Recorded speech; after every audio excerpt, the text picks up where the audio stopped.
जो सिमिलरिटी है आपका स्टैंडर्ड नॉर्मल डिस्ट्रीब्यूशन से, वो दोनों को देखते हुए हम लोग को चलेंगे।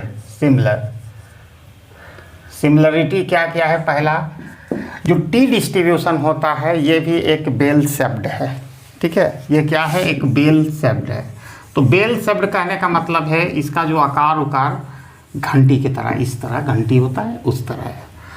दूसरा बात, इसका जो है ये सिमेट्रिकल अबाउट द मीन, ये भी सिमेट्रिकल अबाउट द मीन। ये लॉकेट है eight the centre of mean median mode, यहाँ पर तीनों चीज़ की इक्वालिटी शो करेगा। एम से मीडियन कर रहे हैं और जेड से मॉड, ठीक है। तो ये भी सिमेट्रिकल है या सीमेट्रिक है, ठीक है। तो ये हम लोगों ने पहले भी देखा था अबाउट द मीन, जो स्टैंडर्ड नॉर्मल डिस्ट्रीब्यूशन भी इसी तरह की जो करैक्टरिस्टिक को पजेस करता है। और इसमें भी मीन, मीडियन और मोड है आर इक्वल होता है और locket eight the centre of distribution, जैसा कि मैंने यहाँ खींचकर बता दिया। तो दूसरा में यहाँ पर भी मीन, मीडियन, मोड सब इक्वल होता है और सभी लॉकेट होता है eight the centre of the distribution.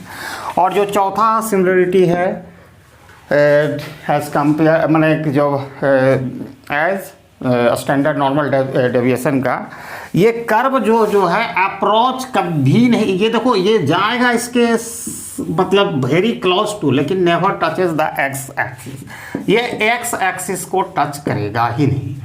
तो ये सिमिलरिटी है टी डिस्ट्रीब्यूशन का, ठीक है, अगर हम कंपेयर करते हैं नॉर्मल स्टैंडर्ड डेविएशन से।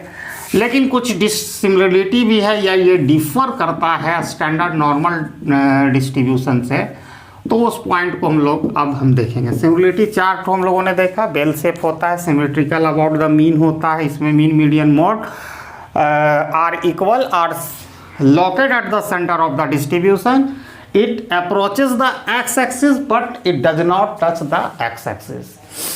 अब डिफरेंसेस क्या है, इसमें डिफर करता है, उस पर हम लोग चर्चा करेंगे। इसका जो वेरिएंस होता है वो हमेशा ग्रेटर देन 1 होता है टी डिस्ट्रीब्यूशन का। मैं टी डिस्ट्रीब्यूशन या स्टूडेंट डिस्ट्रीब्यूशन की बात कर रहा हूँ। इसका जब भी होगा तो ग्रेटर देन 1 होगा।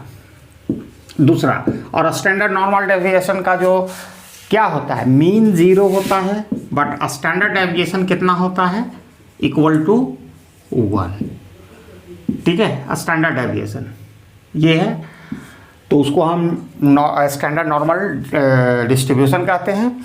अब यहाँ पर दूसरा जो है, जो ये भी टी डिस्ट्रीब्यूशन होता है, यह एक फैमिली ऑफ कर्व है, ठीक है, फैमिली ऑफ कर्व्स।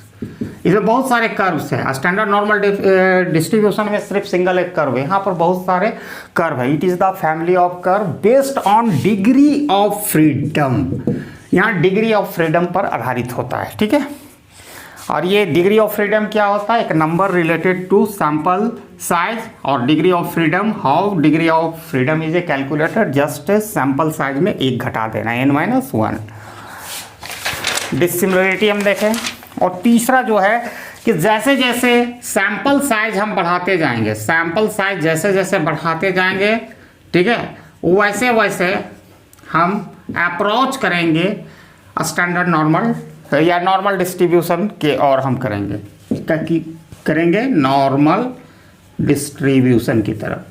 माने सैंपल साइज जैसे जैसे बढ़ेगा हम और करीब आ जाएंगे नॉर्मल डिस्ट्रीब्यूशन का।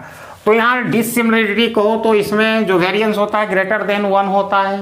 पहली बात, ये फैमिली ऑफ कर्व है based on the degree of freedom, और डिग्री ऑफ फ्रीडम मतलब होता है n-1, n जहाँ सैंपल साइज है, और जैसे जैसे हम सैंपल साइज को इंक्रीज करते हैं तो जो हमारा टी डिस्ट्रीब्यूशन कन्वर्ट हो जाता है नॉर्मल डिस्ट्रीब्यूशन में।